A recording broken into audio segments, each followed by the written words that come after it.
Day 22। उत्पत्ति 22। Abraham के परीक्षा में पड़ने का वर्णन। इन बातों के पश्चात ऐसा हुआ कि परमेश्वर ने अब्राहम से यह कहकर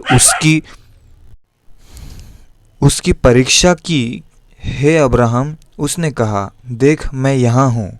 उसने कहा, अपने पुत्र को अर्थात अपने इकलौते पुत्र इसहाक को, जिससे तू प्रेम रखता है, संग लेकर मोरिया देश में चला जा और वहाँ उसको एक पहाड़ के ऊपर, जो मैं तुझे बताऊंगा, होम बलि करके चढ़ा।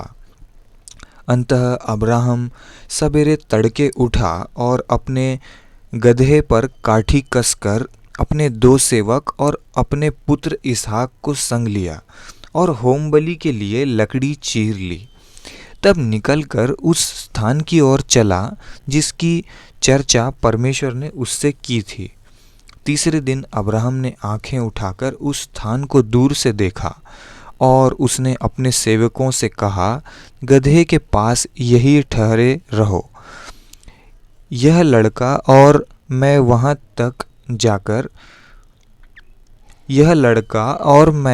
तक जाकर और दंडवत करके फिर तुम्हारे पास लौट आएंगे। तब अब्राहम ने होम बलि की लकड़ी ले अपने पुत्र इसहाक पर लादी और आग और छुरी को अपने हाथ में लिया और वे दोनों एक साथ चल पड़े। इसहाक ने अपने पिता अब्राहम से कहा, हे मेरे पिता। उसने कहा, हे मेरे पुत्र, क्या बात है? उसने कहा, देख, आग और लकड़ी तो है, पर होम बलि के लिए भेड़ कहाँ है? अब्राहम ने कहा, हे मेरे पुत्र, परमेश्वर होम बलि की भेड़ का उपाय आप ही करेगा। और वे दोनों संग संग आगे चलते गए। जब वे उस स्थान को जिस परमेश्वर ने उसको बताया था पहुँचे, तब अब्राहम ने वहाँ वेदी बनाकर लकड़ी को चुन चुन कर रखा और अपने पुत्र इसहाक को बांधकर वेदी पर की लकड़ी के ऊपर रख दिया। फिर अब्राहम ने हाथ बढ़ाकर छुरी को लिया कि अपने बेटे पुत्र को बलि करे। तब यहोवा के दूत ने स्वर्ग से उसको पुकार के कहा, हे अब्राहम, हे अब्राहम। उसने कहा, देख मैं यहाँ हूँ। उसने कहा, उस लड़के पर हाथ मत बढ़ा और न उससे कुछ कर, क्योंकि तूने जो मुझसे अपने पुत्र वरन अपने इकलौते पुत्र को भी नहीं रख छोड़ा। इससे मैं अब जान गया कि तू परमेश्वर का भय मानता है। तब अब्राहम ने आंखें उठाई और क्या देखा कि उसके पीछे एक मेंढा अपने सींगों से एक झाड़ी में फंसा हुआ है। अंततः अब्राहम ने जाके उस मेढ़े को लिया और अपने पुत्र के स्थान पर उसे होम बलि करके चढ़ाया। अच्छा, मेंढा मिला उनको, अपने सींगों से एक झाड़ी में फंसा हुआ था। अच्छा, अंततः अब्राहम ने जाके उस मेंढे को लिया और अपने पुत्र के स्थान पर उसे होम बलि करके चढ़ाया। ओके, अब्राहम ने उस स्थान का नाम यहोवा यीरे रखा। इसके अनुसार आज तक भी कहा जाता है कि यहोवा के पहाड़ पर उपाय किया जाएगा। फिर यहोवा के दूत ने दूसरी बार स्वर्ग से अब्राहम को पुकार के कहा, यहोवा की यह वाणी है कि मैं अपनी ही यह शपथ खाता हूँ कि तूने जो यह काम किया है कि अपने पुत्र वरन अपने इकलौते पुत्र को भी नहीं रख छोड़ा, इस कारण मैं निश्चय तुझे आशीष दूंगा और निश्चय तेरे वंश को आकाश के तारांगण और समुद्र के तीर की बालू के किनकों के समान अनगिनत करूंगा और तेरे वंश अपने शत्रुओं के नगरों का अधिकार होगा और पृथ्वी की सारी जातियां अपने को तेरे वंश के कारण धन्य मानेंगी, क्योंकि तूने मेरी बात मानी है। तब अब्राहम अपने सेवकों के पास लौट आया और वे सब बेशर्बा के संग संग गए और अब्राहम बेशर्बा में रहता रहा। नाहोर के वंशज। इन बातों के पश्चात ऐसा हुआ कि अब्राहम को यह संदेश मिला, मिल्का के तेरे भाई नाहोर के संतान उत्पन्न हुई है।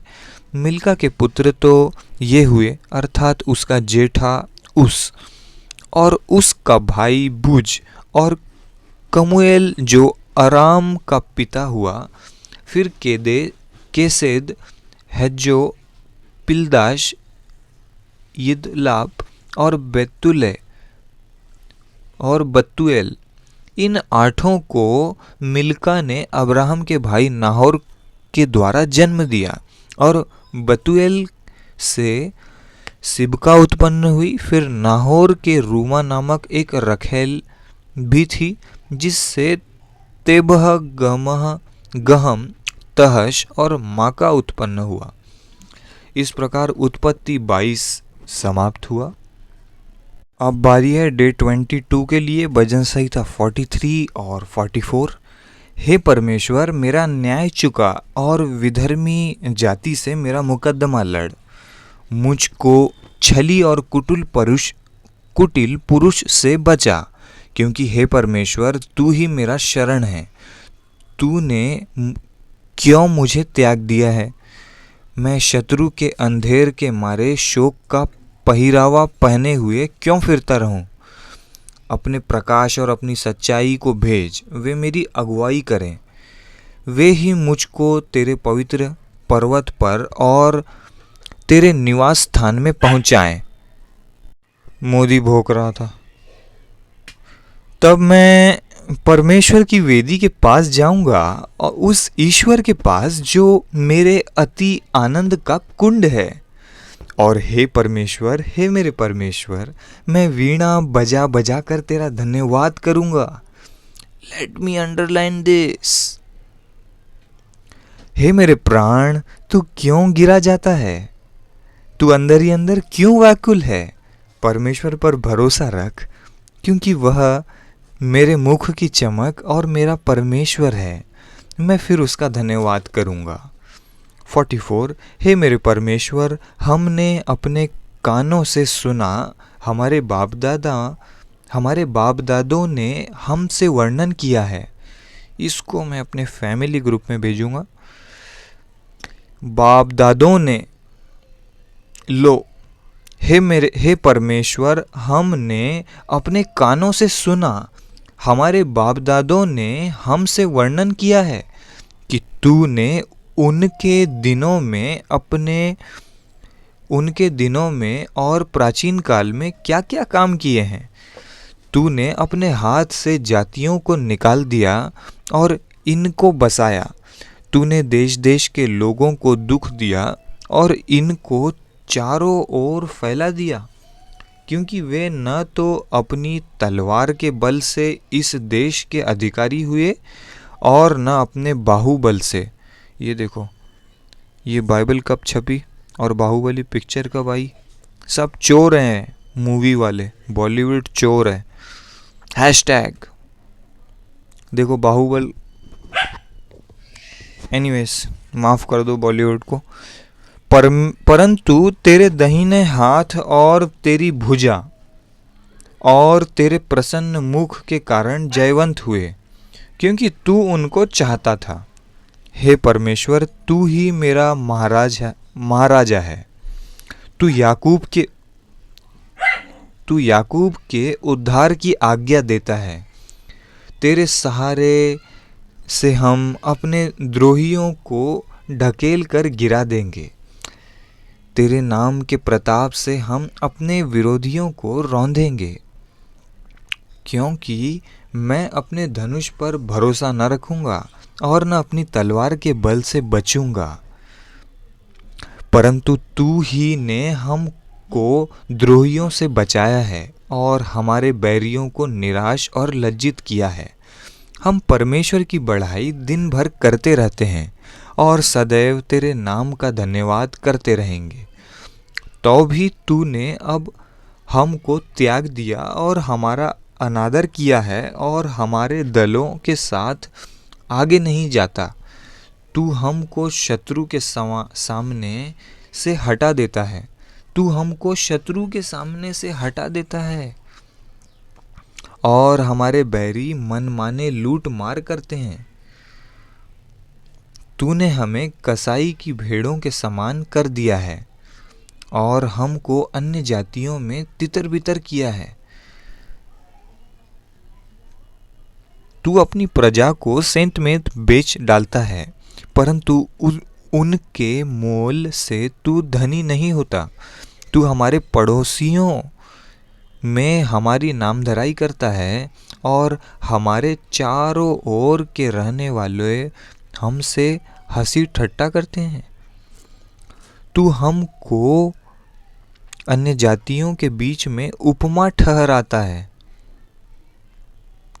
और देश देश के लोग हमारे कारण सिर हिलाते हैं। दिन भर हमें तिरस्कार सहना पड़ता है। कलंक लगाने और निंदा करने वाले के बोल से, शत्रु और बदला लेने वालों के कारण, बुरा भला कहने वालों और निंदा करने वालों के कारण यह सब कुछ हम पर बीता, तो भी हम तुझे नहीं भूले, न तेरी वाचा के विषय विश्वासघात किया है। हमारे मन न बहके, न हमारे पैर तेरी राह से मुड़े। आह, क्या बात है। तो भी तूने हमें गिदड़ों के स्थान में पीस डाला और हमको घोर अंधकार में छिपा दिया है। यदि हम अपने परमेश्वर का नाम भूल जाते या किसी पराये देवता की ओर अपने हाथ फैलाते, तो क्या परमेश्वर इसका विचार न करता? क्योंकि वह तो मन की गुप्त बातों को जानता है, परंतु हम दिन भर तेरे निमित्त मार डाले जाते हैं और उन भेड़ों के समान समझे जाते हैं जो वध होने पर है।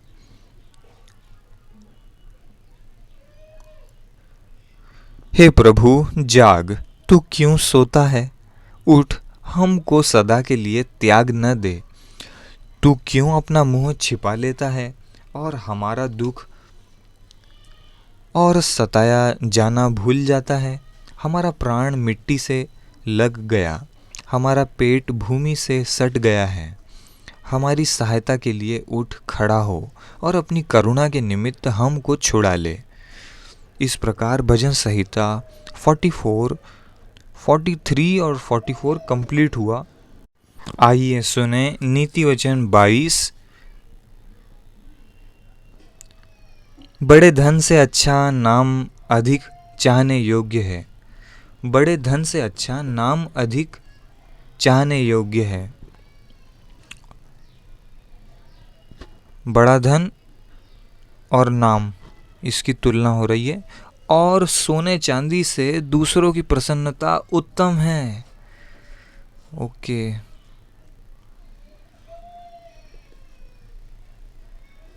धनी और निर्धन दोनों एक दूसरे से मिलते हैं, यहोवा उन दोनों का करता है। चतुर मनुष्य विपत्ति को आते देखकर छिप जाता है, परंतु भोले लोग आगे बढ़कर दंड भोगते हैं। नम्रता और यहोवा के भय मानने का फल धन, महिमा और जीवन होता है। टेढ़े मनुष्य के मार्ग में कांटे और फंदे रहते हैं, परंतु जो अपने प्राणों की रक्षा करता वह उनसे दूर रहता है। लड़के को उसी मार्ग की शिक्षा दे जिसमें उसको चलना चाहिए। अमेजिंग। आपको इंजीनियरिंग करना नहीं है तो इंजीनियरिंग की शिक्षा ना दी जाए आपको, और वह बुढ़ापे में भी उससे न हटेगा। धनी निर्धन लोगों पर प्रभुता करता है। धनी निर्धन लोगों पर प्रभुता करता है और उधार देने वाला उधार देने वाले का दास होता है। जो कुटिलता का बीज बोता है वह अनर्थ ही काटेगा और उसके रोष का सोंटा टूटेगा। दया करने वाले पर आशीष फलती है, क्योंकि वह कंगाल को अपनी रोटी में से देता है, ठट्ठा करने वाले को निकाल दे, तब झगड़ा मिट जाएगा और वाद विवाद और अपमान दोनों टूट जाएंगे। जो मन की शुद्धता से प्रीति रखता है और जिसके वचन मनोहर होते हैं, राजा उसका मित्र होता है। यहोवा ज्ञानी पर दृष्टि करके उसकी रक्षा करता है, परंतु विश्वासघाती की बातें उलट देता है। आलसी कहता है, बाहर तो सिंह होगा, मैं चौक में बीच घात किया जाऊंगा। पराई स्त्रियों का मुंह गहरा गड्ढा है, जिससे यहोवा क्रोधित होता है, वही उसमें गिरता है। लड़के के मन में मूढ़ता की गांठ बंधी रहती है, परंतु अनुशासन की छड़ी के द्वारा वह खोल कर उससे दूर की जाती है। परंतु अनुशासन की छड़ी के द्वारा वह खोलकर उससे दूर की जाती है। ठीक है, अनुशासन, डिसिप्लिन, इसकी बात हो रही है। समझ सको तो समझो। जो अपने लाभ के निमित्त कंगाल पर अंधेर करता है और जो धनी को भेंट देता, वे दोनों केवल हानि ही उठाते हैं। कान लगाकर बुद्धिमानों के वचन सुन और मेरी ज्ञान की बातों की ओर मन लगा। ये एकदम फास्ट जाएगा मेरे फैमिली ग्रुप में। यदि तू उसको अपने मन में रखे और वे सब तेरे मुंह से निकला भी करें, तो यह मन भावनी बात होगी। मैं आज इसीलिए ये बातें तुझको बताई है। मैंने आज इसीलिए ये बातें तुझको बताई है कि तेरा भरोसा यहोवा पर हो। मैं बहुत दिनों से तेरे हित के उपदेश और ज्ञान की बातें लिखता आया हूँ कि मैं तुझे सत्य वचनों का निश्चय करा दूं, जिससे जो तुझे काम में लगाए उसको तू सच्चा उत्तर दे सके। कंगाल पर इस कारण अंधेर न करना कि वह कंगाल है, और न दीन जन को कचहरी में पीसना। दीन जन, इनोसेंट को कचहरी में नहीं, क्योंकि यहोवा उनका मुकद्दमा लड़ेगा और जो लोग उनका धन हर लेते हैं, उनका प्राण भी वह हर लेगा। क्रोधी मनुष्य का मित्र न होना, वह झट क्रोध करने वाले के संग न चलना, और झट क्रोध करने वाले के संग न चलना। शॉर्ट टेम्परामेंट, ऐसे कोई हैं तो सुधर जाएं। मैं हूं तो मैं भी सुधर जाऊं, जो झट क्रोध करते हैं। कहीं ऐसा ना हो कि तू उसकी चाल सीखे और तेरा प्राण फंदे में फंस जाए।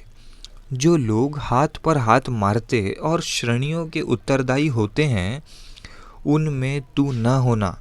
यदि भर देने के लिए तेरे पास कुछ न हो, तो वह क्यों तेरे नीचे से खाट खींच ले जाए। जो सीमा तेरे पुरखाओं ने बांधी हो, उस पुरानी सीमा को न बढ़ाना। यदि तू ऐसा पुरुष देखे जो कामकाज में निपुण हो, तो वह राजाओं के सम्मुख खड़ा होगा, छोटे लोगों के सम्मुख नहीं।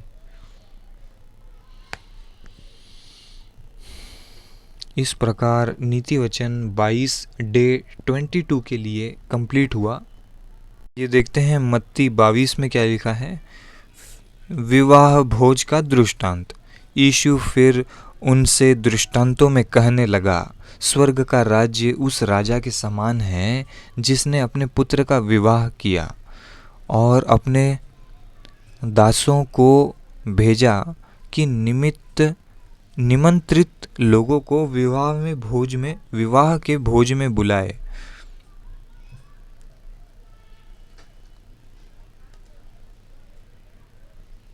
परंतु उन्होंने आना न चाहा। फिर उसने और दासों को यह कहकर भेजा, निमंत्रित लोगों से कहो, देखो मैं भोज तैयार कर चुका हूँ, मेरे बैल और पले हुए पशु मारे गए हैं और सब कुछ तैयार है, विवाह के भोज में आओ। परंतु वे अपेक्षा करके चल दिए, कोई अपने खेत को, कोई अपने व्यापार को। इससे तो एक बहुत बड़ा प्रचार कर सकता हूँ मैं, व्यापार। अन्य लोगों ने जो बच रहे थे उसके दासों को पकड़कर उनका अनादर किया और मार डाला। तब राजा को क्रोध आया और उसने अपनी सेना भेजकर उन हत्यारों का नाश किया और उनके नगर को फूंक दिया। तब उसने अपने दासों से कहा, विवाह का भोज तो तैयार है, परंतु निमंत्रित लोग योग्य नहीं ठहरे। इसीलिए चौराहों पर जाओ और जितने लोग तुम्हें मिलें सबको विवाह के भोज में बुला लाओ। अंततः उन दासों ने सड़कों पर जाकर क्या बुरे क्या भले जितने मिले सबको इकट्ठा किया और विवाह का घर अतिथियों से भर गया। जब राजा अतिथियों को देखने भीतर आया तो उसने वहाँ एक मनुष्य को देखा जो विवाह का वस्त्र नहीं पहने था। उसने उससे पूछा, हे मित्र, तू विवाह का वस्त्र पहने बिना यहाँ क्यों आ गया? उसका मुंह बंद हो गया। तब राजा ने सेवकों से कहा, इसके हाथ पांव बांधकर उसे बाहर अंधियारे में डाल दो, वहाँ रोना और दांत पीसना होगा, क्योंकि बुलाए हुए तो बहुत हैं परंतु चुने हुए थोड़े हैं। कैसर को कर देना, कर मतलब लोन। तब फरीसियों ने जाकर आपस में विचार किया कि उसको किस प्रकार बातों में फंसाएं। अंततः उन्होंने अपने चेलों को हेरोदेस के साथ उसके पास यह कहने को भेजा, हे गुरु, हम जानते हैं कि तू सच्चा है और परमेश्वर का मार्ग सच्चाई से सिखाता है और किसी की परवाह नहीं करता, क्योंकि तू मनुष्यों का मुंह देखकर बातें नहीं करता। देखो आजकल लोग है ना फेवरेटिज्म करते, ये मेरे को पसंद है, ये आदमी मेरे को पसंद है, ये ब्रांड मेरे को पसंद है। उस चक्कर में जो नया ब्रांड आता है सरवाइव नहीं कर पाता, पिस जाता है, और जो पुराने हैं वो दिग्गज। एनीवेज, इसीलिए हमें बता, तू क्या सोचता है, कैसर को कर देना उचित है कि नहीं? यीशु ने उनकी दुष्टता जानकर कहा, हे कपटियों, मुझे क्यों परखते हो? हे कपटियों, मुझे क्यों परखते हो? कर का सिक्का मुझे दिखाओ। तब वे उसके पास एक दिनार ले आए। देखो, कर मतलब लोन और दिनार यहाँ पे पैसा है, पैसा, करेंसी। उसने उनसे पूछा, यह छाप और नाम किसका है? उन्होंने उससे कहा, कैसर का। तब उसने उनसे कहा, जो कैसर का है वह कैसर को, और जो परमेश्वर का है वह परमेश्वर को दो। यह सुनकर उन्होंने अचंभा किया और उसे छोड़कर चले गए। उसी दिन सदूकी, जो कहते हैं कि मरे हुओं का पुनरुत्थान है ही नहीं, उसके पास आए और उससे पूछा, हे गुरु, मूसा ने कहा था कि यदि कोई पुरुष बिना संतान मर जाए तो उसका भाई उसकी पत्नी से विवाह करके अपने भाई के लिए वंश उत्पन्न करे। अब हमारे यहाँ 7 भाई थे, पहला विवाह करके मर गया और संतान न होने के कारण अपनी पत्नी को अपने भाई के लिए छोड़ गया। इसी प्रकार दूसरे और तीसरे ने भी किया और 7 तक यही हुआ। सबके बाद वह स्त्री भी मर गई। अंततः जी उठने पर वह उन 7 में से किसकी पत्नी होगी, क्योंकि वह सब की पत्नी हो चुकी थी। यीशु ने उन्हें उत्तर दिया, तुम पवित्र शास्त्र और परमेश्वर की सामर्थ्य नहीं जानते, इस कारण भूल में पड़े हो। क्योंकि जी उठने पर वे न विवाह करेंगे और न विवाह में दिए जाएंगे, परंतु स्वर्ग में परमेश्वर के दूतों के समान होंगे। परंतु मरे हुओं के जी उठने के विषय में क्या तुमने यह वचन नहीं पढ़ा जो परमेश्वर ने तुमसे कहा, मैं अब्राहम का परमेश्वर और इसहाक का परमेश्वर और याकूब का परमेश्वर हूँ। इस वचन से गीत बना है। वह मरे हुओं का नहीं परंतु जीवितों का परमेश्वर है। यह सुनकर लोग उसके उपदेश से चकित हुए। सबसे बड़ी आज्ञा। जब फरीसियों ने सुना कि यीशु ने सदूकियों का मुंह बंद कर दिया, तो वे इकट्ठा हुए। उनमें से एक व्यवस्थापक ने उसे परखने के लिए उससे पूछा, हे गुरु, व्यवस्था में कौन सी आज्ञा बड़ी है? उसने उससे कहा, तू परमेश्वर अपने प्रभु से अपने सारे मन और अपने सारे प्राण और अपनी सारी बुद्धि के साथ प्रेम रख। 10 आज्ञा शुरू हो रही है, 10 कमांडमेंट्स। बड़ी और मुख्य आज्ञा तो यह है, और उसी के समान यह दूसरी भी है कि तू अपने पड़ोसी से अपने समान प्रेम रख। ये ही 2 आज्ञाएं सारी व्यवस्था और भविष्यद्वक्ताओं का आधार हैं। मसीह किसका पुत्र है? जब फरीसी इकट्ठे थे तो यीशु ने उनसे पूछा, मसीह के विषय में तुम क्या सोचते हो? वह किसका पुत्र है? उन्होंने उससे कहा, दाऊद का। उसने उनसे पूछा, तो दाऊद आत्मा में होकर उसे प्रभु क्यों कहता है? प्रभु ने मेरे प्रभु से कहा, मेरे दाहिने बैठ, जब तक कि मैं तेरे बैरियों को तेरे पांवों के नीचे न कर दूं। भला जब दाऊद उसे प्रभु कहता है, तो वह उसका पुत्र कैसे ठहरा? इसके उत्तर में कोई भी एक बात न कह सका। उस दिन से किसी को फिर उससे कुछ पूछने का साहस न हुआ। मत्ती 22 कंप्लीटेड।